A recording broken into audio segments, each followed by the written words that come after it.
Ladies and gentlemen, boys and girls, and all non-binaries, I am the Honorable Malcolm Phlex, the most sizzling, loving, unforgettable talent in the world today, and I'm drinking at Moe's.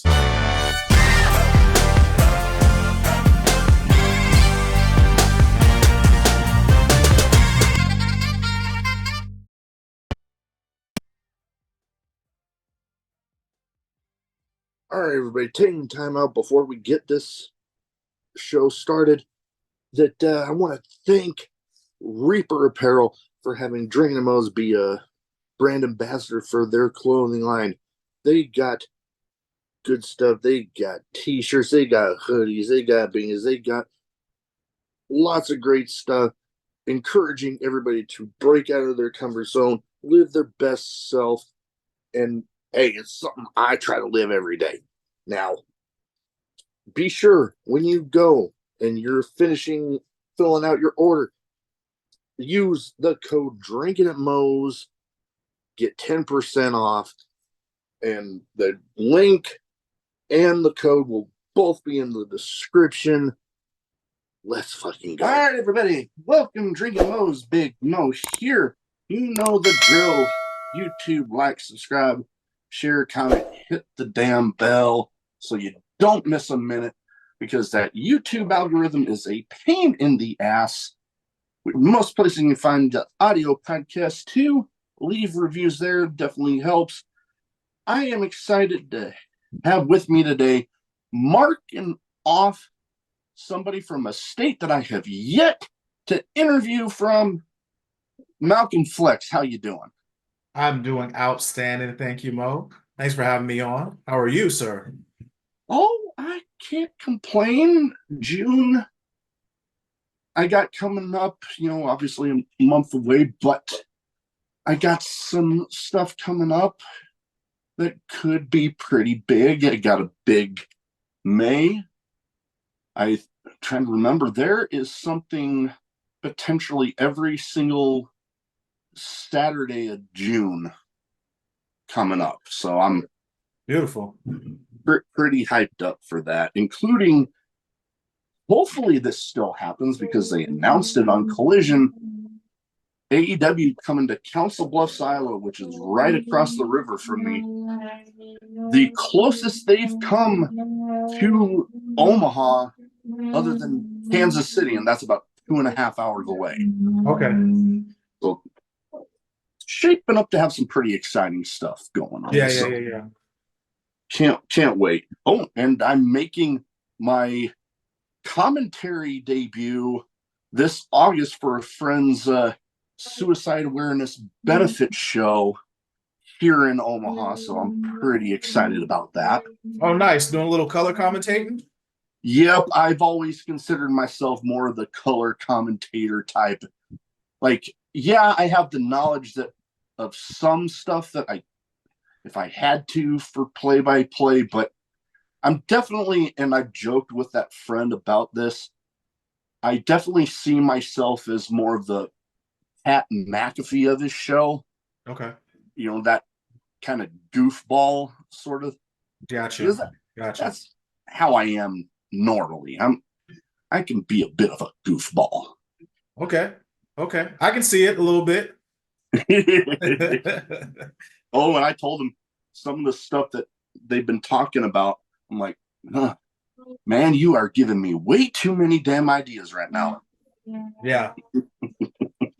But first thing I like to, wow, still getting a little.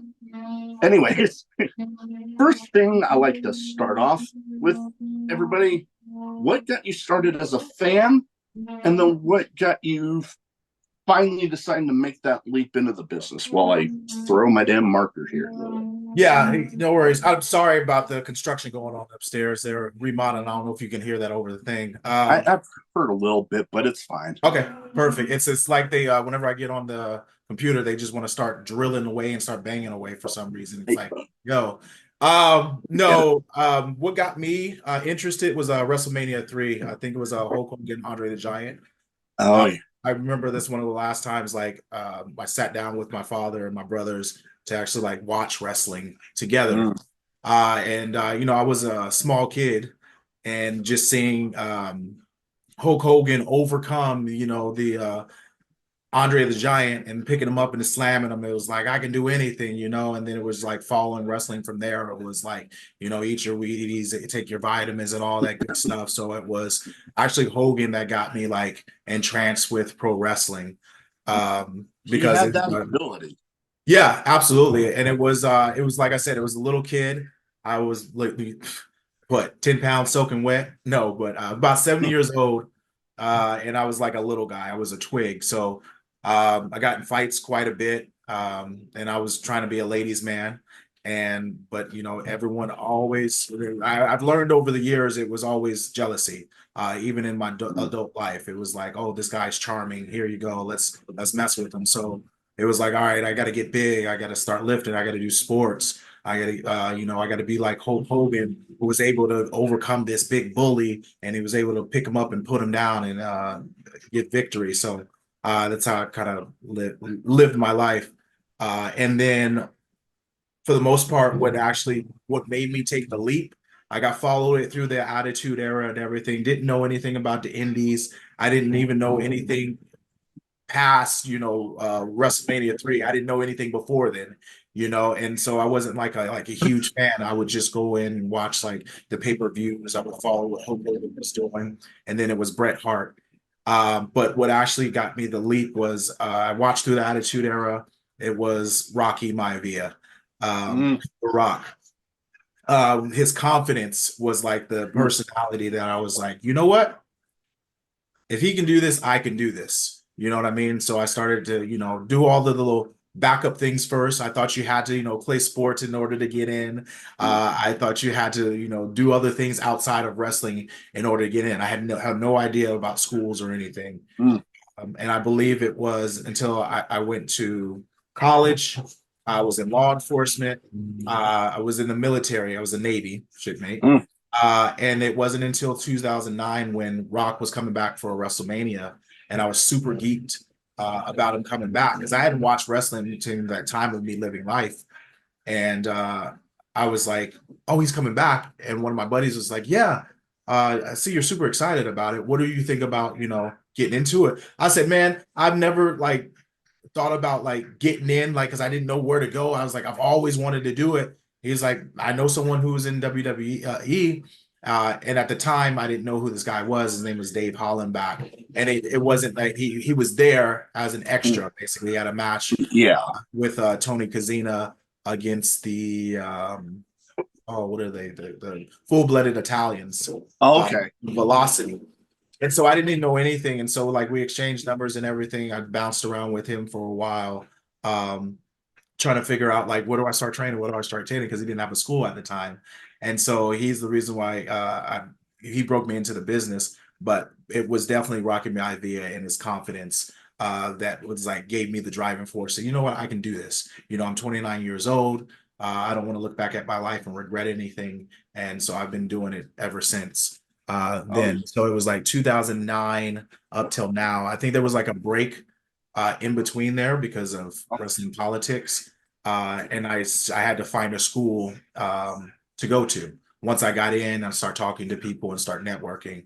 And so one of my buddies was telling me that the Lynn Ditton, the grappler, has a school at West Coast Wrestling Connection in Salem, Oregon. It was between that school, and I was in Washington State at the time. It was between that school and Buddy Wayne Academy. I looked at Buddy Wayne Academy up in Washington, and it was something that he wrote on it that turned me away. It was something about if you're 30 years old thinking that you're going to make it in everything in this business, you got another thing coming. Not knowing what he was saying until I actually got in, I was just like, maybe I should go down here. And I don't regret anything because sharing the locker room with the guys that I got to share a locker room with for that 5-year span, the amount of knowledge that I was able to learn in the business, I can't trade that for anything. And so I was kind of a step ahead of everyone, being able to do TV right away, here and there, being able to learn from those guys in the locker room. that were in the WWE, and then now they're working the indies, and it was like the wealth of knowledge that I was able to get, and now I'm able to pass that on to a couple students at Oregon Pro Wrestling. So yeah. That's awesome. Like you know what? When I first started talking to you about coming on, and hearing you call me shipmate, I'm like, that is a word I haven't heard used in quite some Yeah. time. Yeah. And then you mentioned that, I'm like, that makes sense. That makes sense because yeah, and you know what? Coincidentally, 2009, that's about the time that I was finally in San Diego where I got stationed. Okay. Okay. And that is actually where I got introduced to independent wrestling. Oh, nice. Like Nice. I had heard about, the independent shows, but the ones that ran more frequently were always a little far away from me at the time. Mm. And then I'm like, you know what? Let's look it up. Let's see if there's something right here. And then boom, now I've had, since starting the podcast, I've had both of the promoters for that promotion on. It no longer runs, but nothing but love for those guys. I've had plenty of people that have wrestled for them on, and good lord, well, one guy I've had on multiple times. He's like a brother to me, so it was a weird thing thinking, back to, man, before that I had no idea about any of it, and yeah, now look at me. Mm-hmm. What, 200, almost 250 episodes now? Almost, like, we Yeah. are really Congratulations. close. Yeah. And you know what, probably before the month of May starts, because as of right now, the YouTube channel is at like 322 subscribers, and I am just 51 views shy of 100,000 views. Beautiful. Oh yeah. When I realized how close I was, I'm like, oh my God. Like, I never imagined getting anywhere near that close, Hmm. especially not being like, what, 2 years in now. And I went and I did the math, and I'm like, holy crap, 2 years, that's averaging out to almost 4,200 views a month. I'm like, God dang, okay. I didn't realize it was that much. Yeah. But, kind of like you, I had my moments of, being really into it. And then, you know, there was a point in between when I graduated college before the Navy and when I went into the Navy, that there was a little period in there where I kind of fell out a little bit. But yeah, right back into it. I might not be in the business like yourself, but hey, I'm having fun doing what I'm doing. No, absolutely. We need people like you to keep spreading the word and everything, especially for us little guys out there that don't get a lot of pub and everything. It's a good Oh yeah. stage to be on. Oh yeah. No, I definitely enjoy being able to maybe give somebody a little shine outside of their general home area. But I mean, don't get me wrong, if the opportunity for like a huge name, like somebody on national TV came up, I'm like, I'd be kind of a fool to pass that up. Oh, absolutely. Yeah, absolutely. Because I mean, I've been lucky enough to have a few, like Billy Starks. I've had her on. Hmm. I've when he was doing kind of double duty with, now back to TNA and New Japan, but Bronson Reed, had a little Okay. episode with him. Former Ring of Honor 6-man tag champ Dutch, had him on. So I mean, and kind of more on independent level, but he has had national exposure, but I had him on shortly after the video came out of him burning the IWA Mid South belt, but Jake Christ. Hmm. I like literally I remember the way I talked to him about coming on. Like if you watch the rise and fall of ECW DVD, Hmm. that whole documentary where Paul Heyman talks about how he talked to Stone Cold about coming into ECW. It was kind of along the same lines of how I talked to Jake Chris about coming on the show. I'm like, you got a grievance. I got a show. Right. Let's hear it. Right. No, absolutely. And like most of the time I try to keep it, lighthearted and fun. But if somebody's got a story to tell, I'm like, shit, let's go. Hmm. So one thing that I like talking with everybody is how you developed your in-ring persona, because you know everything that I've gathered and understood, especially that first little bit, it can be kind of a feeling out process. Right. Like, how was that process for you? Well, in the ring, I am me. I am Malcolm Evans. Flex is just me flexing on people in the ring, right? And that's the brand. You know what I mean? Flex, I'm in Gotcha. the gym and I'm an athlete. Like I said, Flex is the brand. I can flex on you on the microphone, talking to you, bringing people in to the building. So that's what Flex is, you know. But I am Malcolm Evans, and like everything is just me growing up. It's the bullying when I was a kid, being the Mm. ladies' man, um, and just a loving guy who needs to get paid to go in there and beat people up in the ring. No, That's that's the persona, that I go no. in there, I wrestle. I try to be the technician in there, but I'm also a powerhouse. I did just finish at the Fale Dojo for Mm. New Japan out in New Zealand. And so I got a good opportunity out there underneath my belt, and it was able to take everything that I've learned over the last couple years and put it into one. And so now it's like let's take off at this point, and let's go out here and travel a little bit more and get paid and win the big purse. Well, once we win. No, yeah. And that seems to be, the common denominator there with a lot of people is their in-ring personas. When they finally latch onto one that really works, is it's just them turned up a bit. Sometimes it's just them the same way they are outside of the ring. Others, it's them turned up, but it's that authenticity No, that seems absolutely. to catch on with people, that really latches them in, like you said, because when they can tell that there's no faking it about it with Right. you, that really draws them in. I know that's how it works with me for sure. Right, absolutely. Yeah, you just have to be yourself.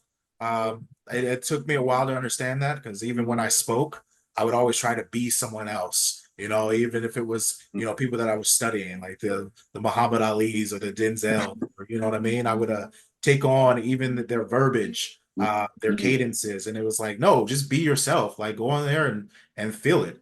So that's basically what I do. It's like, no, I'm a competitor. I'm here to fight.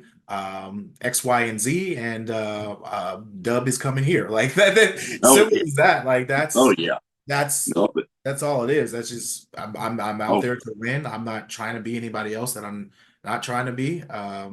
yeah. And so, like I said, it took me a while, and I didn't understand that, because one of the first guy I was telling you about, Dave Hollenbach, he told me, Malcolm is more entertaining than anything else that you've ever done, and it didn't sink in until 5 years later, because I've played a host of characters before, and it was just, you know what, fine, I'll just be me. And once I did that, I started to take off and start putting butts in seats and selling merch. And hey, I cannot complain.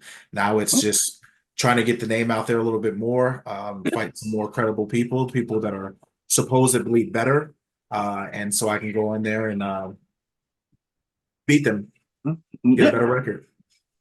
and with that same same with me in a lot of ways. With hosting, I initially, good lord, some of my earlier episodes, I still cringe when because I felt like I was trying to be something else. But then when I just started, just flowing, being the goofball that I am, that just loves to have fun and just talk wrestling with people, then Absolutely. really just started going. And yeah, there you brought up the Fale Dojo, which I mean that the name alone right there, the Bad Luck Fale, like I remember some of the earliest New Japan stuff I watched, and I'm like, just seeing him walking out there with that, just his presence was like, oh God, like, eyes locked onto that. Right. And Yeah, he's a then I pretty big hear, dude. Yeah. oh yeah, yeah. I've yet to actually get to meet the guy, but I definitely not pass up the chance. But getting to go and be a part of that dojo and that training, what was your experience like there? I was definitely eye-opening, even after being in for a while, to the business for a while. You always have to be open to learn. So for me, I went in and I was like, okay, I know nothing coming in here. I want to be able to strip everything that I have to come in here and learn freely. So I went in humble with open heart and open ears to learn from one of the best big men in the business. Because that's exactly what I was lacking, being the big guy. Because I'm the little guy in my heart. I'm the little guy still, and I'm here to fight. But he was it was a lot of discipline. We talked a lot about business.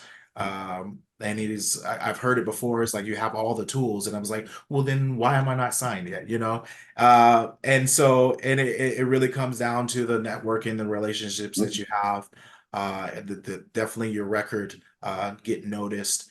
But more than anything, he would always say, you just have to clean some more toilets. Uh, and so it was just like it was the discipline. It was the getting up every morning and making up your bed and eating and cleaning up after yourself, and then going to clean the dojo, and then going to the training and not giving up when it got painful. My experience is my experience. Like a lot of people ask me, what is it like being there? And it's like, well, you have to go there and see, because your experience is going to be your experience. Yeah, I knew what I was going there for, and I got what I was looking for when I went. mm-hmm. Um, and some. And so I stayed there for half the year. I was going to listen initially for 3 months, and I additionally stayed another 3 months. So I stayed for 6 months because I didn't think that I was done, got everything I needed in that first 3 months. And that's why I tell people when they go to school, go to training schools, you may go, there's guys that go for like 3 months and think that they've learned everything in 3 months and they're where the work shows. Um, it took me, I want to say, yes, my first 4 months in, that's what it was. I was in a match. Was I ready for Yeah. it? By no means.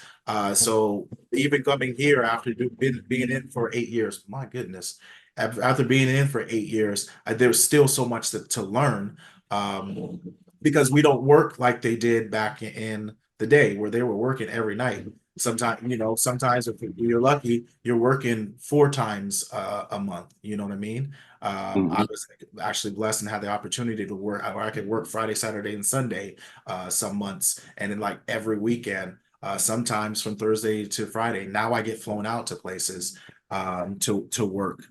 So like I just got back from Costa Rica with Fale, Riot Pro Wrestling Alliance, and it's like I was able to take that and learn how to shift my mindset into being the best competitor that I can be inside the ring and outside the ring. And that's what I got from that. Um, and so, like I said, everybody, what your experience is your experience. And what I Yeah. like that's just life in general, right? You Oh go yeah. with an open mind, open heart, um, and stay as positive as you can be. you're going to learn Oh yeah. because your shortcomings are not failures; they are just lessons. Oh yeah. So that was why I say he always repeated to me, "You just got to clean more toilets." That was always just like, cleaning the toilet is humbling, right? And Oh so yeah. the first couple of times he said it to me, I was like, man, I'm tired of cleaning toilets. And I would always just go out, and it was like, uh, shmas, senpai, excuse me. And it was just like, I understood what he's saying. So after a couple car rides with him, I was like, all right, things clicked. Oh Um, yeah. and so, coming back here, it was like, okay, I had to reevaluate what bookings I take. It's like, is that worth it? And respectfully, no. And then, yeah, I can take that. But I'm not at the point where it's like, oh, yeah, take everything, take everything, take everything. And it's like, at one point, what does it do for me to take that? So yeah, that's what I got from there. Oh And no. And you bring up a good point, which I guess I hadn't really thought of personally before, but it is a good point that, one person's experience someplace like the Fale Dojo or, the Njpw LA Dojo out here is one person's experience there could be completely different. It could be just what you need to, you know, push yourself that extra mile, or it might end up being that thing that tells you maybe there's another part of the business that I can be in. right, Definitely. absolutely. And there, the thing that I like about those that follow the New Japan style of training, which it sounds like Fale Dojo, they're affiliated there and very similar, is it's very no nonsense. Like you start out with the, waking up early, cleaning the dojo, the toilets, the making sure everything's set up and all that, and going from like very much the ground up. And it's like there are there are places that they definitely give you that ground up uh, center of training, but then there's also those that we've all heard about them that they kind of give a bad name to trainers, where it's like they're basically just taking your money and running with it. And I like that mentality of the ground up, because there's a lot of people out there that could probably benefit from that. Well, it's like this. I was a builder in the Navy, so I was a CB, construction battalion. Mm, And so as a builder, we have to build a bridge, we have to build a house, we have to build a barracks, right? And in yeah, order to do that, you have to set a foundation, right? So you got yeah, to mix up your concrete and everything, have all the water, the rocks, the gravel all in there. You got to mix it up really good, make sure the greens is good, and now you have to lay it out on the ground, and you have to make sure it's nice and the ground is nice and level. You have to make sure it's nice and smoothed out. Why? Because now that you have that foundation, however wide, tall you want it, if you have a solid foundation, you can build up on that foundation, right? yeah, And so, most definitely. therefore, if you don't have that foundation, there's going to be cracks. If you have cracks in there, there's going to be water that gets in those cracks that can mess up your foundation. So, if you don't have that solid base, Yep. uh, there's going to be room for error in there. And don't get me wrong, there's always going to be room for error. Oh But if yeah. you don't know about that foundation, those foundational rules, and that leveling, then you're never going to be able to keep building on top of that. Now you can build on, you know what I mean? But Oh then yeah. it's gonna fall down, right? Yeah. And you don't want that. And so that's why it's very important. And that, like I said, that's just life. You know Oh what I yeah. mean? Totally. As a child, you know what I mean? You have to have a solid foundation, nucleus, however you want to put it. You're gonna need that in order to grow. I'm Oh all yeah. about growth, and so that is the analogy I use is me in the Navy is like you have to have the foundation in order to build up or even Oh spread. You have oh to. yeah. Very important. Yeah. And that same mentality with the Navy has definitely helped me in growing the podcast, because starting out not easy. Like, trying to reach out to guests. Like, I was lucky that I already had some friends in the business here local in me that, you know, I got to start off with them. And then I just started getting that thought of, man, I am going to run out of people here sooner or later. So then I remember specifically, I reached out to, and I'm still proud of this one and shout out to them, but the guys that invented the Spanish fly, the Mm, SATs, mm, I remember them liking something of mine on Twitter. I refuse to call it X, but they liked something of mine there. And this was right around the time of their matches with, the Briscoes and the Hardys were making the rounds out there. I'm like, holy crap, that's them. So I like thinking, man, this is going to be a long shot, but here, let's see if it sticks. And some of those early days was a lot like that, being like, yeah, this might be a long shot, but yeah, let's see what happens. right. And then, hell, now I've had times where, I think they've changed the name, but it used to be Warrior Wrestling out of Chicago. Nothing but love for those guys. Done countless preview shows with them, been featured on their official pre-shows, and hell, it was at one of their shows that I got to do my little episode with Bronson Reed, Oh, and nice. got to meet people like Athena, Jeff Cobb, and Mm, uh Shoda. No, it was Uemura. Uemura, yeah, that was it. And going back to the whole New Japan mentality, and I wish a lot more places taught this. They, when I was at the fan fest that I met them at, when they first got in, it was him and Alex Coughlin, which he recently had to retire, but they went around regardless of if you were there for being a podcaster, you were there selling like wrestling merch, whatever it was. They went around and shook the hands of everybody before they went and did anything. mm. And I'm just like, holy crap, because I was feeling a little out of my element because it was kind of early on in the podcast. And I'm like, damn, okay. I was feeling good after that because it's like, holy crap. Okay, these guys that I'm seeing on, you know, shows from the Tokyo Dome and they're, greeting me. Like, who am I? And I'm getting greeted like this by those guys. It You're was a human being. That's who you are. that's it. Yeah, Yeah. absolutely. Yeah.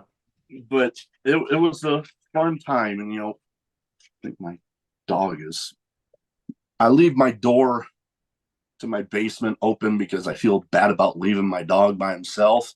Mm. And sometimes he joins me. I think he just tried to attempt to join me down here. But, anyways, we brought up the Oregon Pro Wrestling School that you've actually been, it was actually noted in the article I saw with the Fale Dojo about, having training involvement there and giving back. And I think it was like 17 students that it was noting in that article. What's it been like for you, having that start and, giving back? When you talk about giving back, Ricky Gibson is the founder, him and Eddie Pearl, tag team partners, Midnight Heat, the founders of the school. You want to talk about giving back? When I was having a rough run, not understanding why I wasn't getting matches, why I wasn't working a lot, Ricky Gibson is the one who was like, you know what, hey, come over here, the DOA Pro Wrestling, and I started to perfect my craft there. So if it wasn't for him, I wouldn't be where I am at today. So during COVID, I was working with a promotion called Portland Lucha Libre. I was Mm. booking for that. I was booking for the American talent, putting their shows together, and actually working on the show as well. COVID hit, and now I was a trainer for them as well. So I'm learning the lucha style also as I'm teaching the American style. And then COVID hit. We were in like a little garage there. I think Ricky and Eddie were looking for a ring to train, and they were like, "Hey, let's start a school." So we started Oregon Pro Wrestling School. I think we sat down and we talked about it, and we were like, "Let's do it." I think a month later we were opened up. I think it's been about 3 years now. So that was my way of giving back to say thank you because we like each other's mindsets when it comes to wrestling. If you understood some of the things that I would say in the car about wrestling, Eddie would geek out about some of the things I would say, and it was just like can't talk about that with everyone, but you know, it's one of those things where we're like we clicked, and just our teaching styles mesh well with each other. I'm more militaristic, and Ricky is more like um, hey, let's see what they can do and we'll go from there. And so I had to adapt to that, and I'm very adaptable, hence flexible, right? Mm. Uh, Yep. so therefore, that was able to give back to that, and we had, I want to say there's over 50 students now. As far as like debuting, there's over like 25 students that debuted. I didn't know, wasn't even thinking about going anywhere else at the time. But I wanted to build that bridge between Fale Dojo and Oregon Pro Wrestling and to get Oregon Pro Wrestling's name out there a little bit more. So I was like, hey, I got to go take another course. And that's the way I looked at it, to be able to come and bring that back to the students at Oregon Pro. So that's why I went to Fale Dojo, is order to come back and give back that way. Because like I said at the earlier of this podcast, the knowledge that I got from the guys that were in WWE and that were working this TV down here at West Coast Wrestling Connection, where I met Ricky and Eddie, able to pick up those things from those guys and pass it on to the kids there. Because I mean, and now we got New Japan, and now we can teach this as well. Um, where I was kind of like, that's more my style, is doing the Japan style. And now it's like let's hit the ground running. We have students all over the place that are traveling around, working different promotions. Yeah, here in the Pacific Northwest, East Coast, down south, up in Canada. So I mean, you want to talk about giving back? I can't be even more prouder. I'm like a proud papa when I see them. Like I geek out whenever I see them on a show or they make their first show or something. I sit there and like protective, like I was in New Zealand the whole time, and I'm messaging their opponents like hurt them if you want to. Like so yeah, it's one of those things is like teaching and coaching has been more fulfilling than any attributes that I've accomplished thus far. I actually learned a lot more as I was coaching, by watching the mistakes and everything. It's like, do I do that? I do that. Don't do that. So it's like it's one of those things. It has definitely been a lot more fulfilling, um, coaching and teaching. It just hey, in order we have to keep the lights on though, so we have to work a little bit more. You know what I mean? So Oh yeah. And you bring up, churning out talent out there in the Pacific Northwest. There's been some people the last couple of years that, like, good Lord, they're really showing the level of talent that is up there from, like, oh God, recently in the news for getting hit by a bus, but Darby Allin from up yeah, that Buddy way. Waynes. He was at the Buddy Wayne Academy. Yeah. Yeah. And I believe it was, now the AEW champ Swerve. Yes. Like, I'm particularly excited about him because, I mean, I've been, maybe not as long as some people have been following him, but definitely since the days of, like, Lucha Lucha Underground. Underground and, Kill Shot. Mhm. And then I see, other places he's been. I've actually had the privilege of getting to meet him out at Sammy Callahan's promotion, Wrestling Revolver, one of Mhm. my figures directly behind me is actually one of his. So it's like Pacific Northwest is definitely churning out great talent.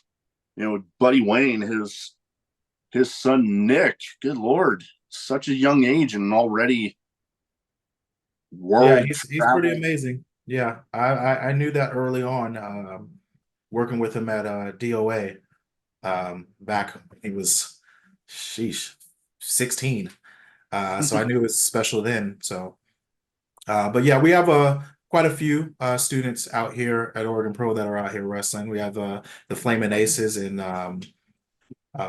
oof, boy, I just had a brain fart. Look, I got their names right now, but it's like Spencer, and yikes, they're gonna kill me for this. Uh, I always my little pretty boy. Um, man, I just had a brain fart. I love we Gotta have love it when that Amira. happens. Look, Amira, she's been going out. That's my little mini me. Um, yeah, but we have quite a few people. I cannot believe he is going to kill me when he goes back and looks. We have the Hammer Brothers. I guess it's been that long. Oh my goodness. I've been hit on the head too many times. Look. I've heard that one being used before. Man, I've been hitting the head too many Yeah, times. yeah, absolutely. Oh, listen, Zay is gonna kill me though. He's gonna be like, yeah, because he's like one of my favorite ones. I remember going through training. He would go up like this, and I would call him praying mantis. And that's the thing. I always have like little nicknames for everyone, and so it's like to actually have their actual name. It's like, oh man. But yeah, Zay is definitely coming into his own right now. He's actually getting That's big. good. So proud of him. Hey, I'd love to have any and all of them on the Okay. podcast. Like I said, I Yeah. love getting people from all over. And, you know, speaking of nicknames, the name for the podcast actually comes from my nickname in the Navy, Big Mo, Okay. using the first two letters of my actual last name. Okay. Which that I don't give out to too many people, but Morrison. Morrison. Okay. Because I get joked with a lot about, especially in wrestling. Another one of my signed figures back here, John Morrison or Jim Morrison from the Doors. And I'm like, man, if I were related to him, I would not be working the shoot job I do, and I'd be living off the goddamn royalties. Damn it. You could imagine that, once people make it, they want other people to do the same. So they'll give them the tools to do it, but living off of them, probably not. Yeah, good point. Yeah. It's a good field dream, I guess. Oh yeah, absolutely. Absolutely. I used to always wonder that too. And with the little bit of success that I've had, I definitely understand now because I would always be like, well, why are all these people over here starving? Why isn't their family doing all this and everything? It's because they're looking for a handout. And it always comes down to mindset because mindset is everything, right? You, Yeah. you have to be willing to do the work because I can give you something all day long, but if I teach you how to do it, you can go and get it yourself. And that's where it's at. And I understand that wholeheartedly now, and that's what I pass down to the kids. It's like no one's going to want it more than you. I can want it for you all day long, but I can't do the work for you. You have to go out there and do it. And so that's what we always teach is like go out there, do the work, make progress. Oh yeah. And like I mentioned earlier with, running the whole thing pretty much by myself, social media, editing, all of that. like I made the joke with this meme from, I think it was Always Sunny in Philadelphia, but he's looking all crazy pointing at this, board with all these strings pointing to these different things. And it was like me trying to explain my schedule to my friends. And I'm like, yeah, that's pretty much trying to explain my recording schedule because there's some weeks, Monday through Friday, literally wake up because I got to drive about an hour to work, drive back, take care of my dog, record, maybe relax for a little bit, watching some TV, go to bed, wake up the next day, do it all over again. Yeah, but you do what works best for you. And that's what I tell, that's what I told PT clients, but that's what everybody else. You can take advice and everything from anybody, right? See it, apply it, see if it works for you. If it does, beautiful. It doesn't, throw it away. Don't stress it if it doesn't work for you, right? You Oh do yeah. what works best for you. That's why I tell people about all these diet crazes, working out and everything. I was like, you may have a template of what someone else has done. Go ahead, try it out, adjust it as Mm. need, but you'll find out in the end, if you're doing the work, you're going to design something that works for you. Oh, And most. that's what you have to do. And that's what I convey that to everyone. And they think, a lot Oh. of people thinking I'm being an ass about it. And it's like, no, I've done the Mm. work. I'm doing Oh. the work. I understand. Like, you have to Oh, do what works best for you. oh yeah. No, I can totally agree. Like I've had people try to give me advice on different things for the show. Some of them worked out, like literally having notes written down because sometimes I trail off. Right. So I like having notes to be like, okay, I've already done this. Now, oh wait, I'm trailing off. Okay, I want to go back here. Right. And then that has worked well. There's been others that like I might have used for a little bit, but then it didn't really seem to work for me. So I kind of moved that off to the side and use the stuff that works and right along with what you said. No, absolutely. Yeah, because the reason why I'm on the show now is because the shout out from Boom Shasta out of Mm. California, Comptomania. I from day one we clicked. We were working a show in Las Vegas, um, and I think something happened in one of his matches. I went back to talk to him about it, and the guy that was in the match with him came strolling along. So I went talking to him, and I'm the type of person, like, I'm very direct, very blunt, and I'm going to call it like I see it. And so I was telling the guy about himself, who was about himself. And I let Boom know that as well while the guy is standing there. And he just couldn't believe, and he was dumbfounded by what I was giving him. And he said, "Oh," and so from then on, it was like he would always hit me up, ask me questions. And then I came down and worked with Comptomania in California, same thing. And so, like, whenever he has any questions, advice, he would always hit me up. I shout him out whenever I get a chance, whenever I on there with my blind self on social media and I see something scroll up, then I'll go ahead and like reshare it or something like that. So it's like, I thanked him for even like saying anything, because that's very few and far between that people actually do that. And it Yeah. was just off the strength that I took the time to give him some advice and to help him along. And then, like I said, it was not my advice. It was things that I've learned as I've come up, where I don't like to name drop. It was like the things that I'm getting from these guys, where it's like, oh, if it worked for them, hey, try this out. Yeah. What I noticed that happened in this is why this is happening, because of this. And then he's defending what he's doing, but if you hear what he's saying exactly what I'm telling you he's doing. And so he's about himself, and it's like, yeah, Mm. that's what you don't want. Oh Um, yeah.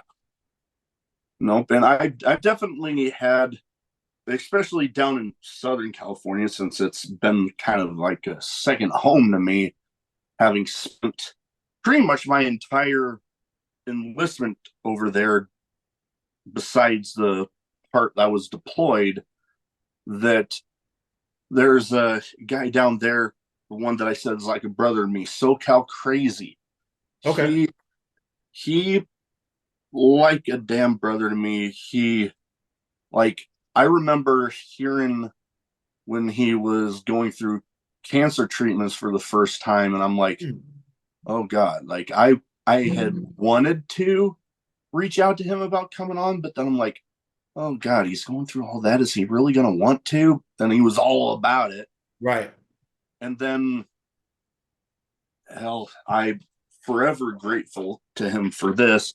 But he did a benefit show. One, I think the only one that he's actually ran, but it was for, I think, colon cancer awareness. And shortly before they were running that show, My wife and I had been pregnant with twin girls, but they ended up coming crazy early and Oh my. only made it about a week. I'm sorry. Yeah. Sorry to hear that. And yeah, the reason I got this tattoo on my forearm here. But without me mentioning anything other than the fact of what had happened, he's like, type up something for me because we're this is going to be another benefit that we are doing it also in memory of your girls. And I'm like, It's you beautiful. do you do Yeah. not. I flat out told him you do not have to do that, Mhm. but he flat out insisted. And I always say that anytime I get the chance to shout him out, I'm taking it because he has absolutely been like a brother to me and forever Absolutely. great. Yeah. Now, one promotion other than DOA that I was curious about because somebody that I've been trying to reach out to, I saw on a poster on the promotion's page, and that's for SOS Wrestling. What is up there? Like for the people that might not be in that area, what is it like there for you? SOS is beautiful. It was, like I said, I talk about DOA is a place that I was able to start to perfect my craft. Um, well, SOS is where I found the niche. Mm, Um, so SOS is a niche show. I started during COVID, where once again, with the creative talents of the people at SOS, there was nothing going on. So they created a web series. I don't know if you're familiar with it, but they started a you know web what? I think I series. remember it was the podcast started towards the end of the pandemic Right, because it was still going on. right. So, like, I'd see different stuff, but I might not be as familiar with SOS Okay. as some others might be. Well, it started off as a web series during COVID. It was 3-2-1 battle. 3-2 battle was non-existent anymore. So basically, it came and wrapped over to SOS, and they started a web series where a group of wrestlers with a wrestling ring on a plane crash landed onto an island. What else better to do on a deserted island? You got a ring, you have wrestlers, let's wrestle. So, as they're finding different people on this island that were on the plane, take Lost, for instance, they end up having a 2-year web series because one, they wanted ring time, two, because their creative juices are going, and now let's go ahead and have a wrestling show.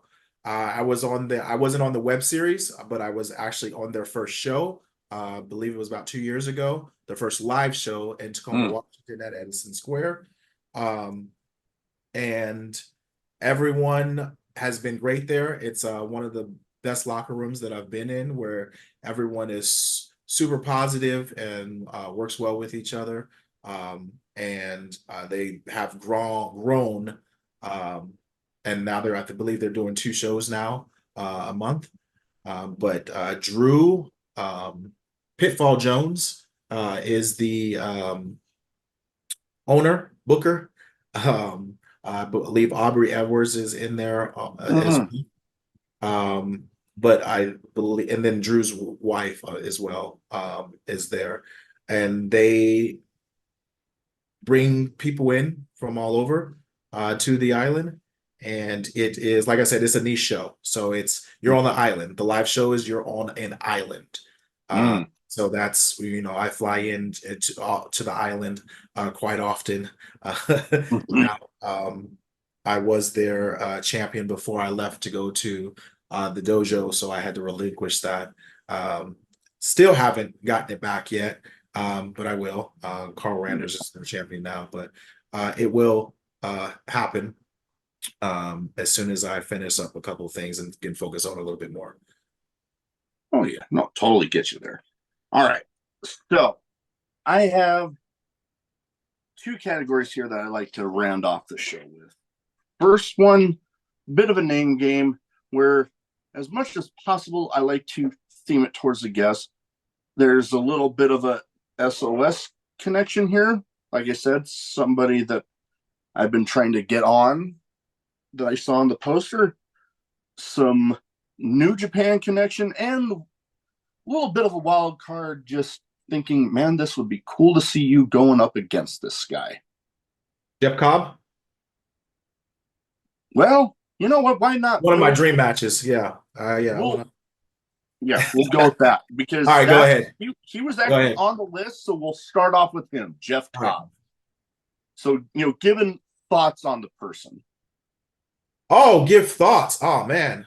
Um, well, I've seen that he's a wrestler, pure style, technical wise, power. I see a lot of similarities in what he does that I would like to match my skill up to with him to see what could happen. One, what could happen is I could win because that's what I'm always trying to do is go out there and win.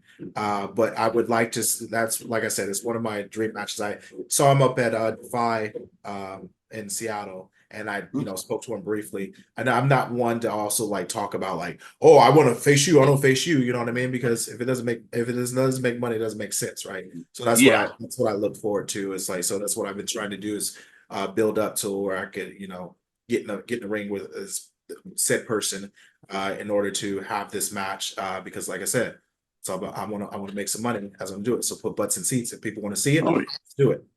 Oh yeah, most definitely. I had the pleasure of actually getting to meet him the same night I met Bronson Reed. It was actually Jeff Cobb going up against Bronson Reed that night. And let me tell you, holy crap, talk about a hot fight. Like I was close enough that like they chopped each other and you can see the individual beads of sweat just yeah. And man, actually, like I said, I have my signed figures in order. Jeff Cobb right there. Oh, nice. And actually the same show, Lance Archer. Okay. So I'm particularly proud of those two because like I said, the show I met them at, I was feeling a little out of my element because it was like the first big thing that I did. Mm-hmm. But, getting welcomed and, getting to talk with guys the level of Jeff Cobb. Like I didn't get to have an episode with him, but, just getting to have a conversation while we were waiting for everything to get started. It was like, holy crap, I'm actually talking to Jeff Cobb here. Right. Right. All right. Next one of my personal favorites out of New Japan right now, Tomohiro Ishii. I'm going to be honest. I don't watch a lot of New Japan. Like I said, I don't know if you heard me mention. I don't watch a lot of things too much. I just had eye surgery. Oh yeah, yeah. Back, so my screen time is very limited. Yeah. But for what I know of them, because I watched a little bit when I was in New Japan, not New Japan, but at the Fale Dojo, because they were all about New Japan and watching it every night. What I know of them, very skilled, very technical. And is this the crazy guy? he is they call him the Stone Pitbull. Yeah. Like the thing that I've always loved about him is especially when he has a title on him and he's wearing that to the ring and just the look on his face, he just looks like he's saying, you're going to have to damn near kill me to get this off of me. And that's the crazy that I'm talking about. Yeah. Okay. Yeah. Well, the other crazy guy that, good Lord, he definitely has that intimidating mentality about him. Minoru Suzuki. Karaoke. Yeah. I believe. I mean, he's a legend. We can say he's a legend, right? Oh yeah, absolutely. My thoughts. Hell, if I could be lucky enough to grace the ring with him, I definitely will get taught a couple of different lessons and because he's vicious. It's definitely that's putting it lightly. Mm, And to be able to come to that level and seeing if I could get to that switch would be definitely nice. But among everything, to be in the ring with a legend, whew, who knows? You know, I might be like you at that first event you were at. Because for me, it's never been like I'll see people because I don't know if you know I'm the type of person, I'm a human first. I yeah. understand people have these accolades and everything that they've done, and I'm in that same light.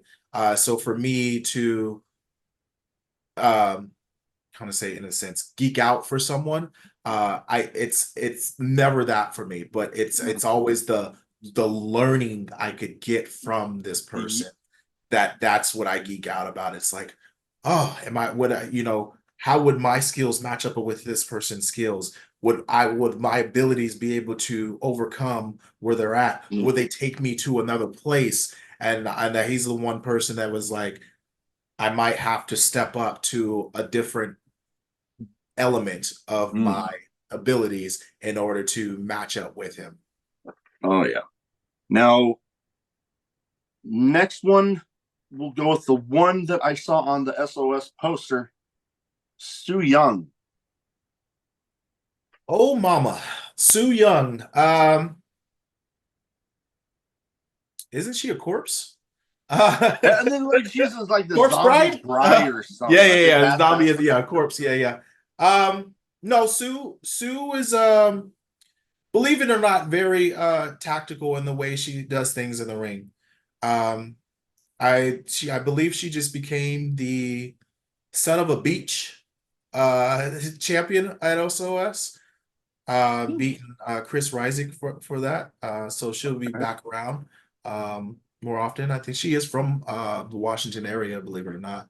So a lot of people are from the Pacific Northwest. They may not claim it, but I know her family is out here. Um, but Sue, like I said, not she's technical, but other people wouldn't call her technical, but she knows her stuff. Um, very fun to watch in the ring, and just the character and everything, and how she put the thought into it Oh, and oh everything. yeah. Um, even like hearing how she came to that, I was just like, Yeah. wow. It's like, come here. You know what I mean? Yeah. It's and that's the type of people that you can once you meet them, it's like you've known them your whole life. Yeah. That's definitely Sue. But when she gets switched on, I'm like, I'm out of here. I'm out of here. You go do your thing. Yeah. So Oh yeah. Now, last but not least here, the one that I said I definitely wouldn't mind seeing you go up against. I mean, not that, Tomohiro Ishii, Minoru Suzuki, or Jeff Cobb wouldn't be in that list.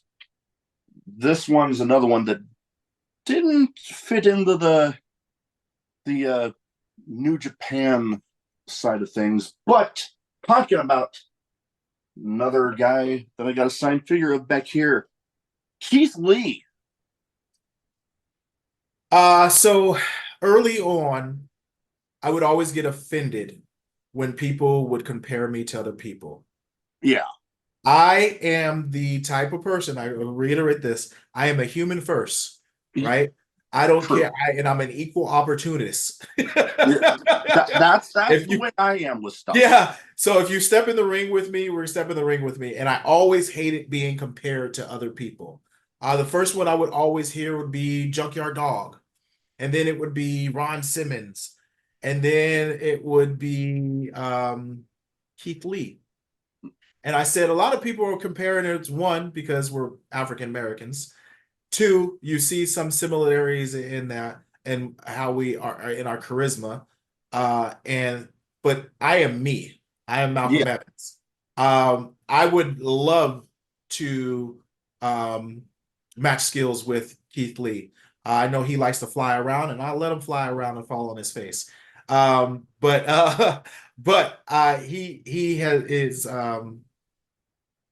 I believe his skills are unmatched in the ring. The size he is, the things he can do, it's incredible. And so for me to say earlier, I was like, I always see myself as a little guy. I was always trying to do those things. But when I found out I don't need to, Mm. and I can use my strength and I can hold on to the person or, put him down and hold him down and pin him down and wrestle the person.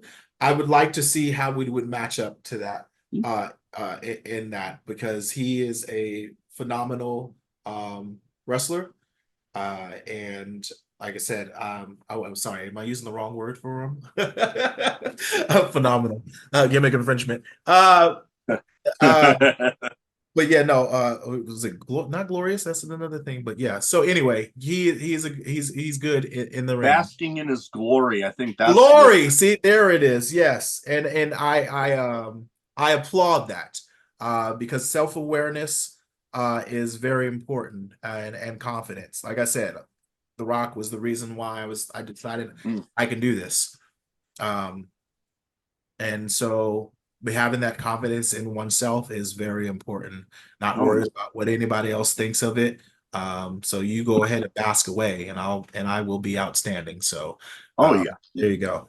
No, I definitely get you there. And I mean, you bring up another good point, which I mean, I've heard other people talk about when stuff gets brought up about the next this or the next that. It's like they bring up, well, honored that you put me in that same category, but Right. I'm going to worry about being the first me. There you go.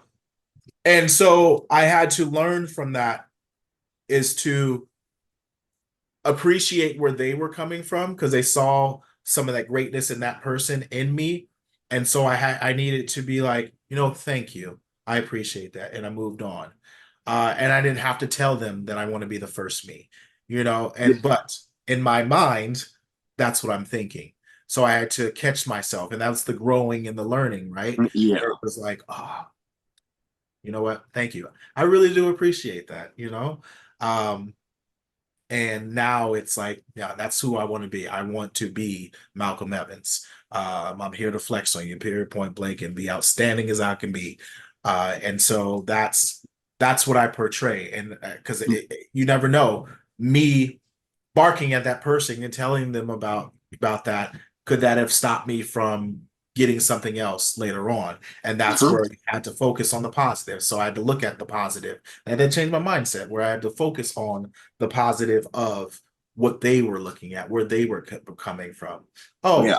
is it the charisma in the person? Is it our shape, our size? Is it the look? You know what? I appreciate that. I really do. Because if you can see me in that light, because they are great, thank you.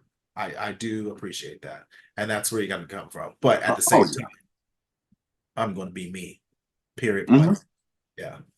Oh, yeah. No, I've definitely had that with the podcast. I always tell people, I'm gonna be me. I'm like my a friend of mine, a fellow veteran. We run we call it my 2 cents. Our opinions on this or that, or scenarios that we think up. And I'm just like, you know what? I'm gonna be me. I'm not gonna censor myself. I'm gonna be me. Am I gonna be mindful of not coming across like I'm just trying to be mean or something? Right. Yeah. If it's warranted. Oh yeah. No. If it's warranted, yeah. Whatever energy you're bringing, if that's what you want that smoke, well, I can bring that too. Now, it Oh, ain't all sunshine and rainbows over here. Just let you know. that Don't take this I kindness for a weakness because I will you up. Thank you. oh I am pretty much that way. Like I Yeah. am thankful that nobody has gotten me to that point, Right. but I am very much of that mentality. It's like, Right. mm, I don't want to go there, but if you make me have to, I will. Yeah, it's a different ball game, and I try to turn that switch on when I get into the ring because it's time to win. But I've learned also I have to control my anger because Yeah. once I'm angry, then I lose steam and I lose focus, and There you Oh go. yeah. So No. try to remain calm and in the moment as much as possible, Oh yeah. and use the skill that I've been blessed with. Oh yeah. Most definitely. I try to do that same thing myself. All right. Now I have some random questions. Okay. Some might be wrestling related. Some might not be. Some might have absolutely nothing to do with anything we've talked about so far. Okay. Let's That's roll. what. So I give you the question. You give me first answer that pops into your head. First one, craziest in match moment for you. Wow. Craziest. Getting punched in the head. Um, I had someone on the turnbuckle and I was getting hit in the back of the head and landing in someone's crotch. I believe it was Ricky Gets. I would get punched and I got hit in the back and I landed right in his Oh, crotch. And it was like, oh my goodness. And as I'm coming back and I'm getting hit back no, in his back. crotch again. And it was just back and forth, back and forth. I would say that's about the craziest thing that's ever happened to me. So it looked like I was giving him oral as I'm coming back. Oh yeah, that like. Oh, what the hell? Yeah, Oh, back again. that's probably the craziest moment for me in the ring. Oh, yeah, it would be hard to top that. I know I've seen some crazy stuff from people going through flaming objects to somebody and a good friend of mine. I'll use my notepad here as an example.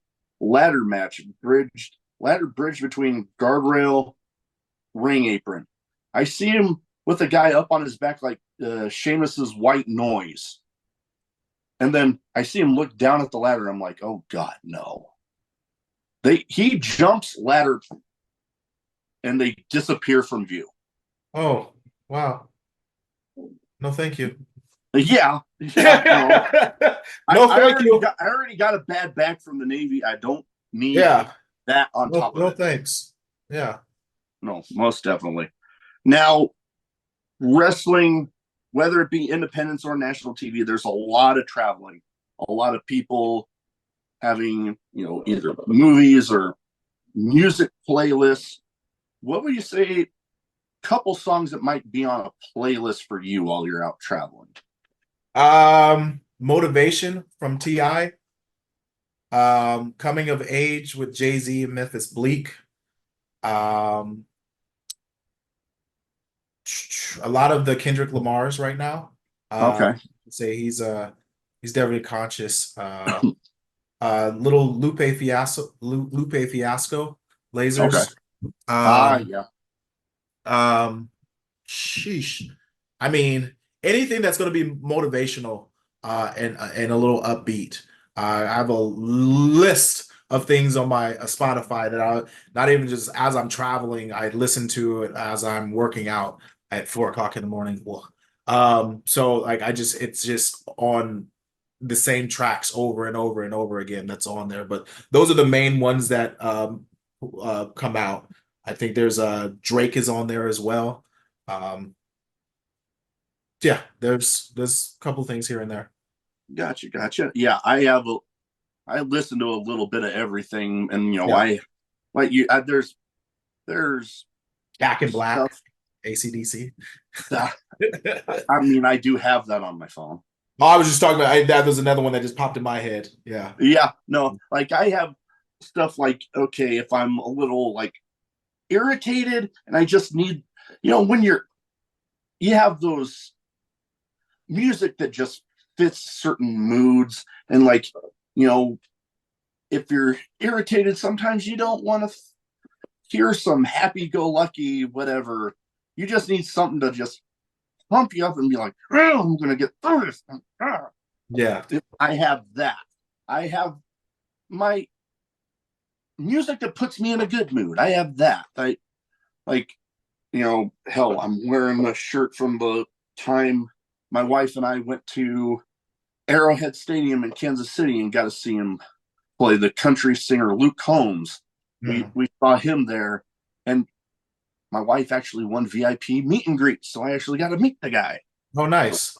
that was fun. And he has a couple of songs that definitely just, they're upbeat and just get me like, just in a good mood, for the Right. lack of Right. trying to find a different way to put it. They just put me in that good mood that I'm like, okay, I'm good for the day now. Yeah, yeah, yeah, yeah, yeah.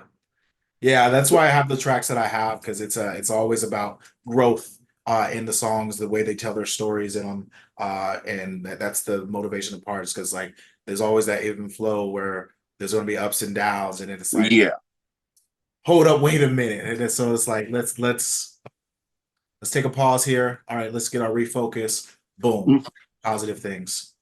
exact. You know what? And that's why the rap music that I do listen to today is very much along those lines. That they got that message along with it. Right. Because like I don't want to come across negative, but there's some rap out there that literally just seems like they just put little in front of whatever and then like, oh, I'm a rapper. Yeah. But then there's a lot of great guys out there that they have that message Yeah, that absolutely. that uplifting, that growth. Yeah, and if you notice, I gave you a couple of lyricists. So that's what I like a little conscious. And there's like there's Common, there's Mos Def, there's Nas, all of that's on there, you know. It's just and there's bands on there. I like soundtracks as well. There's The Greatest Showman. I have that on there as well. That I was have one. Tarzan on here, believe it or not, and Annie. Those are just a couple of things that are on here. Oh yeah, no, hell, Greatest Showman. I think that was one of the movies that like my wife took me to that I was initially like, oh really? I'm not too into musicals, but then I sit there watching. I'm like, okay, I'm actually getting into Yeah, this. yeah. Those are the type of movies I've like even as a child. It was just like anything that started with something with a thought, and then you had to see them slowly progress and grow and do that. You see the downfalls, and then you're just like, oh, you learn from that, and boom, boom, boom, right? It's life. So Oh yeah, those are the things oh that yeah. inspire them. When you can see stuff that you go through and you can apply that to the movie, that definitely draws you in a little more. So yeah, I can totally agree Yeah, with you. that's why I love A Knight's Tale. Favorite movie ever. You know what? God dang, that's Heath been a Ledger. while since I've seen. Heath Yeah, Ledger. it's Yes. been a while since I've seen it Yeah. because I was trying to have to think. Okay, who is in that? And then you mentioned, I'm Right. like, yep, I remember the movie now. Yep. All right, now everybody has like favorite foods, stuff that like always a go to. But what I'm going to ask today is what your least favorite food is. Pineapple on pizza. that that coincidentally is one of my wife's favorites. Yeah, no, I just know a lot of people bicker about it back and forth, so I know it'd be a good talking point. So it's like, you know what? Hey, pineapple on people on the pizza. That's my least favorite. Do I tolerate it? No, not at all. But to I each his I own. tol- I tolerate it for my wife. Yeah, yeah, yeah, yeah, yeah.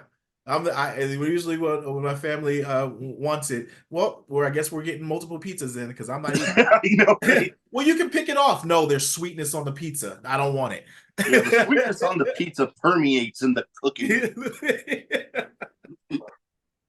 I like it. I like it. Yeah, my a lot of people give me shit about mine, but I got like two. Okay. I don't like just straight up peas. Like Okay. I don't know if it's a texture thing, but like if peas are in something like a pasta salad or something, or a shepherd's pie or some that is like they're cooked in there, Okay. It's got to and be mixed in there with you. yeah, they're mixed in there. That's whatever. Right. But just like straight peas, I don't know why I can't do it. Hmm.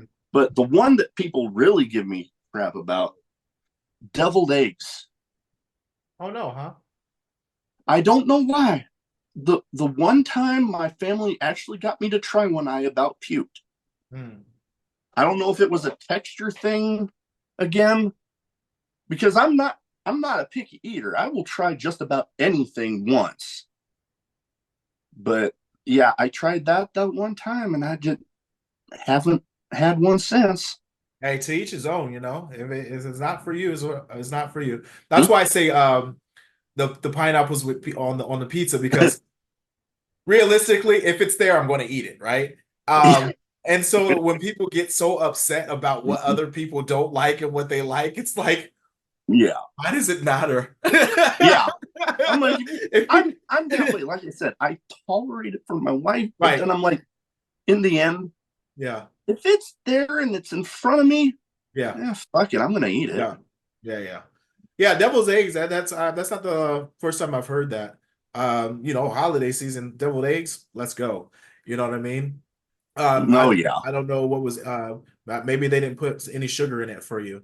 That I don't know. it might You have been know? some. Maybe if they Yeah. just put something, Yeah. a couple things different in there. Maybe I don't know. Because I make a mean potato salad, and Oh, it's potato the salad. same Oh, ingredients as that's in the deviled eggs for me. And so it's like if you like my potato salad, you like my deviled eggs. So I mean, maybe I have to make you some potato salad with some deviled eggs next to it, and there you go. You know what I mean? yeah, hey, maybe that's the key. I don't Maybe know. that is the key right there because I do enjoy potato salad. I Yeah, do. yeah, yeah. All right. Now, with a name of a show like I have to have this question in here. Favorite drink, whether it be alcoholic or non, or one of each, because I know there's plenty of people out there that, for one reason or another, don't drink. So I try to be as respectful as I can about that. I mean, my drink of choice lately. Well, favorite drink, root beer, hands down. If you get a crafted local root beer, like in Eugene at Power Pro Wrestling at this pizza Mm. place that we work out, makes a beautiful root beer. But I like all root beers, A&W No, personally, A&W's good. right? But I love a good root beer. My drink of choice as of late has been Tito's vodka. Okay. I don't know if it's because cheap, and I don't get the whole thing, but I have a drink like let's say I'm done for the day or the week, whatever. I'll have a glass of that, mix it with some orange juice or something. I try not to do it straight because if we start drinking straight, it's gonna be a long night for someone. Yeah. Yeah. But I'm not much of a drinker, if that makes any sense. Oh no.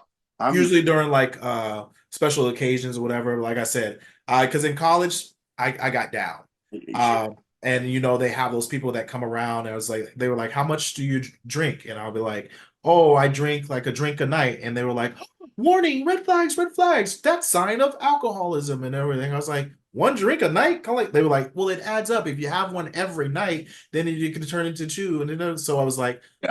okay, I'll listen to you on this. And so I like kind of scaled back on that. And then it was like, oh, maybe I have one once a week. Or then it turned into, you know what? Special occasion, because then it would turn into like smoking. And it's like, I can't do that. I'm an athlete. So it was like, all right, I got to stop drinking like that. So, Yeah. but that's been my drink of choice as of late. Oh Yeah. yeah. I've always been more of a beer guy, but hard liquors, it's usually whiskey or tequila for me. But Okay. like, okay, I actually still have one of the cans because they don't actually sell it here in Omaha. But Stone Cold's beer, Broken Okay. Skull American Lager, one of my absolute favorites. I got some on a trip that I went on with my dad to my first ever game up at Lambeau Field in Green Bay. Got to go, and I saw there was a place that had some. I'm like, mine, and yeah, some of the Okay. great. Like, a guy like Stone Cold, if he's putting his name behind a beer, it's gonna be freaking good. Right. Right. Yeah. And I mean, it doesn't hurt to pad the pockets either. Don't that is true. That is true. I mean, You know what I mean? Lord knows if I could put my name behind a damn beer, I'm Exactly. Oh, you can. You can. You got a oh podcast, right? yeah. You did, like I said, there's different local places out Trust there me. that you can put your name on there, and guess what? Yeah, if you're pubbing it, they're going to be like, "Yes, let's go." Trust me, I've looked into it. Okay, okay, Non-alcoholic, I'm a bit of a Dr. Pepper fiend. gotcha.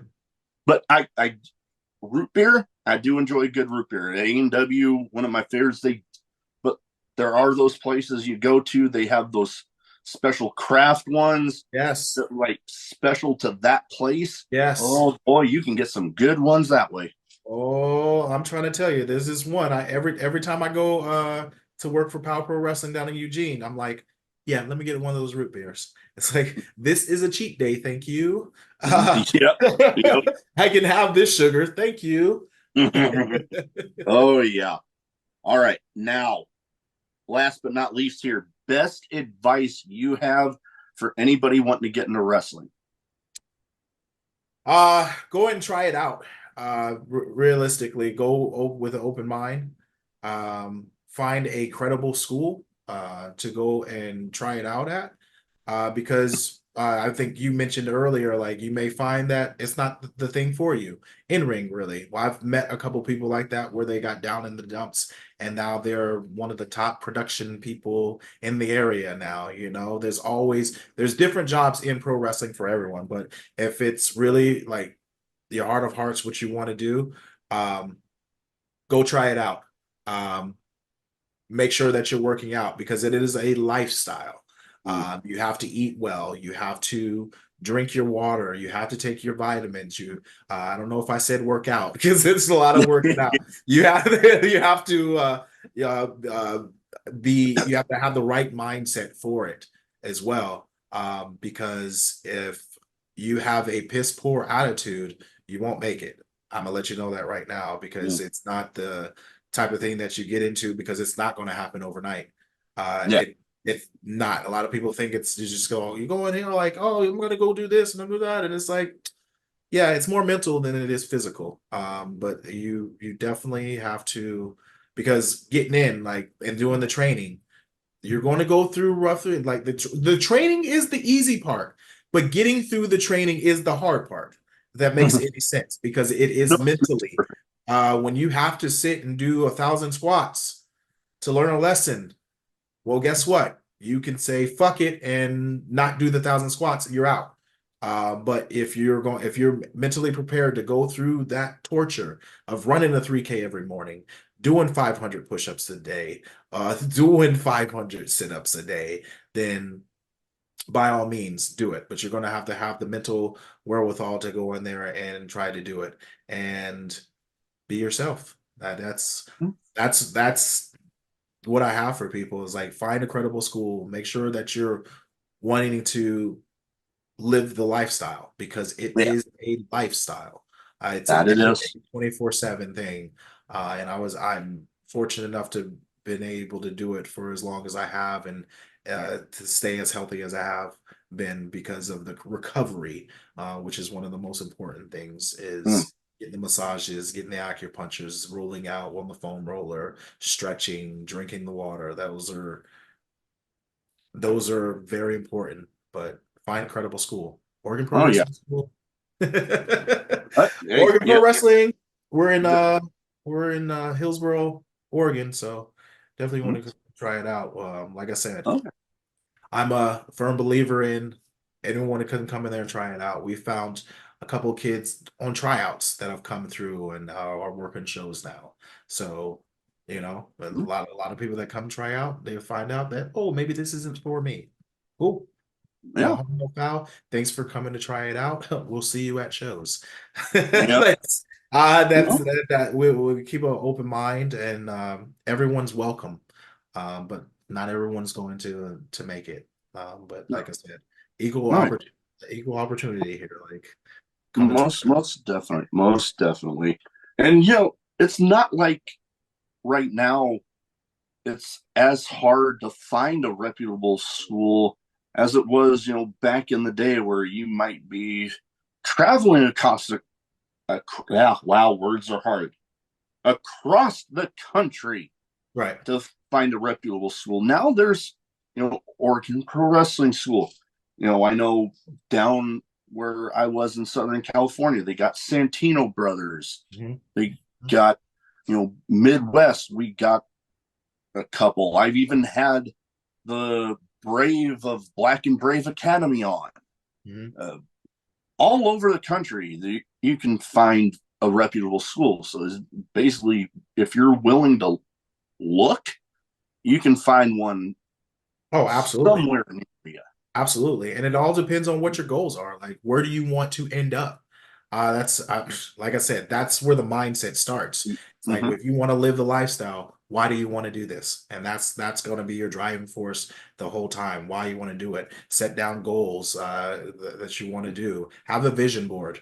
It wasn't until I did that with Eddie and Ricky that everything started to open up for me. It's like we did our Oh, vision board, we set down our goals, then we opened up the school, and then we're going all over the place doing things. They went and worked TV down in California, and I went and worked in Australia and New Zealand. So it was like, mm-hmm. and that's all because we had it on Yeah. like smack dab in the middle for me was New Japan. So it was like, Yeah. Oh oh my yeah. gosh, I'm this close. What's next? Oh But yeah. that's because we had a plan and we put it down on paper to where we can see it wherever we are. Oh yeah. That was the days that we're feeling down. There's my why. Cool. No, Let's get back to it. You know what I mean? it, exactly. Given having it down so you get in those moments. Like I tell a lot of people that ask me about stuff about enlisting. I'm like, you need to have something there for you that will get you through those moments that you're gonna have where you're like, what the fuck am I doing? Mm-hmm. Get your having it down like that. So then you're Right. like, you have those moments because they're bound to happen. And then you Right. look at that and you're like, that. Yeah, it's human. Oh, you're talking about dogs, and then my boy wanted to come in here. Ah, yeah. My wife and I, we got an English bulldog. Oh, nice. Yeah, he's a chocolate lab. Beautiful boy. Ah, yeah. My boy, he's a good one. He sometimes he doesn't know his size. Yeah, this one right here, he's a lap dog. I used to have a couple Great Danes, and they were pretty much that. Yeah, They huge dogs, but thought they were tiny little lap dogs yeah, that would like curl up in this ball right next to you, and like, especially if you're like laying down and they like yeah, almost damn near on top of you, and you're like, oh, okay, hello, yeah. yep. All right, so before we go, where can people find you social media wise? So if they don't already have their eyes on you, they can go ahead and get them there. So I am on Facebook, Instagram, um, X, Twitter, because still call it Twitter. I did start calling it X there for a while for Flex because it's my brand. But Makes hey, I sense. digress. And then I'm also like TikTok and everything, not so much. I'm not on X or Twitter so much, mainly Instagram under Malcolm Evans, on X, the Flex brand. And then Facebook Flex, Malcolm Evans as well. On Instagram, it's Malcolm underscore Evans with two S's at the end. Because when I was over in New Zealand, they were like, "Why do you have the flex on there?" I was like, "Because it's the brand." He's like, "But use your freaking name." And I was like, "Okay, Evans, it is." It's like, it's like, what do you want? What do you want me to do? I was like, "My bad." Like, I was just trying to brand. I was like, flex with a PH. I'm pretty hot and tempting. You know what I mean? Like, let's, it's like I'm flexible. Look at you. See, I changed it. Like, it's easy. Oh, goodness. Everybody with these monikers, like, why? Everybody wants to do this. You haven't even proven anything. It's all over the place. Just use your fucking name. Okay, I'm good. Evans it is. Yeah. And it's my impersonation of the trainer there. So if when people watching this back, they're gonna get a kick out of it. You know? You know what? Maybe when I'm putting together like little clips of the show Yeah. to go along with the full episode, maybe Yeah. I'll use that as one of the clips. Yeah. There we go. I Yeah. already Yeah. I'm getting Yeah. it planned Yeah. out. Yeah. Hey, you do what you do. It's your baby. Like, I'm here and I appreciate you for having me on here. I really do, because um it's few and far between when I do it. It's like I was rushing today. It was like I told you I had an audition to do, and that came on a whim too, Mm, for a Netflix movie that I'm auditioned for. So it's like, oh, okay. things are starting to happen. I would like to wrestle more, don't get me wrong. No, Uh, yeah. if other opportunities come arise, then I'm going to do it. It was actually my first reading too today, so it was like they were like, Okay. "Man, that was really good," and they just wanted to see if I could take direction. They were like, "What else do you do?" And I was like, "Pro wrestling." They were like, "Oh yeah, we did see that." They were like, "I was like, we don't really do lines or anything. We just spit how we feel," and they were like, "Oh, cool, like ad lib." Well, yeah, such is life. Life is ad lib. Like we're ad lib, and do have a plan on where I want my life to go on a vision. But other than that, it's like let's get at it. All right. But yeah, we will get all of that in the description. Want to thank you for taking the time to talk to me today. I wish you well on that audition, the Netflix movie. Hell, keep me posted on how all that goes, and I'll keep it on my list. And you're welcome back absolutely anytime. Yeah, yeah. Whenever you want me on here, yeah, sure. And I'll speak to my students too. Maybe I'll send them your way to get them on him. I'm always looking for avenues. Whatever I do, I try to push onto them as well. Oh, yeah. Because that's I'm trying to be that bridge for everyone. I want Oh, everyone to be able to work with each other absolutely. and grow together. So let's do it. Absolutely. I'm always looking for more people to talk to. So by all means, send Yeah. them my way. Maybe Zay will be the next one on here, and he can talk about how upset he is that I forgot his name.